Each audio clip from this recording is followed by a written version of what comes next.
മുൻ മന്ത്രിയും CPIM നേതാവുമായ MM മണിയുടെ സഹോദരൻ MM ലംബോദരന്റെ നിയന്ത്രണത്തിലുള്ള സിപ്പ് ലൈനിൽ നിയന്ത്രണം. മഴ മുന്നറിയിപ്പ് നിലവിലുള്ള സമയത്തും നിയന്ത്രണങ്ങൾ ലംഘിച്ച് പ്രവർത്തിച്ചതിനാണ് നടപടി സ്വീകരിച്ചിരിക്കുന്നത്. സംഭവത്തിൽ പോലീസ് കേസും രജിസ്റ്റർ ചെയ്തിട്ടുണ്ട്.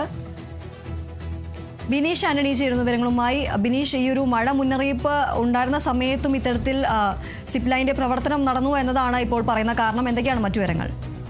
തീർച്ചയായും ദേവികുളം താലൂക്കിലെ ആനവരട്ടി വില്ലേജിൽ പ്രവർത്തിക്കുന്നതാണ് ഈ ഹൈറേഞ്ച് സിപ്പ് ലൈൻ. ഈ സിപ്പ് ലൈനിലാണ് ഇപ്പോൾ ഈ ജില്ലാ കളക്ടർ നടപടി സ്വീകരിച്ചിരിക്കുന്നത്. ജില്ലയിൽ സാഹസിക വിനോദങ്ങൾക്ക് വിലക്ക് നിലനിൽക്കുന്നതിനിടെയാണ് ഓഗസ്റ്റ് 3 വിനോദസഞ്ചാരികൾക്കായി സിപ്പ് ലൈൻ പ്രവർത്തിപ്പിച്ചതായി കണ്ടെത്തിയത്.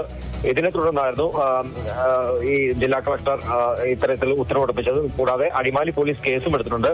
മുൻപും സുരക്ഷാ പരിശോധനയിൽ ഗുരുതര വീഴ്ചകൾ കണ്ടെത്തി പ്രവർത്തനം നിർത്താൻ നിർദ്ദേശിച്ചെങ്കിലും അതൊന്നും പാലിച്ചിട്ടില്ല. കാരണം ഇത്തരം കാര്യങ്ങളെല്ലാം തന്നെ ജില്ലാ ഭരണകൂടം കൃത്യമായി വ്യക്തമാക്കി തന്നെയാണ് ഇവർക്കെതിരെ കർശന നടപടി ഇത്തവണ സ്വീകരിച്ചിരിക്കുന്നത്. ജില്ലാ ദുരന്ത നിവാരണ അതോറിറ്റിയുടെ അധികാരം ഉപയോഗിച്ച് സ്ഥാപനം ഇനി ഒരു ഉത്തരവുണ്ടാകുന്നതുവരെ അടച്ചുപൂട്ടാൻ തന്നെയാണ് ജില്ലാ കളക്ടർ ഡോക്ടർ ദിനേശൻ ചെറുവാട്ട് ഉത്തരവിട്ടിരിക്കുന്നത്.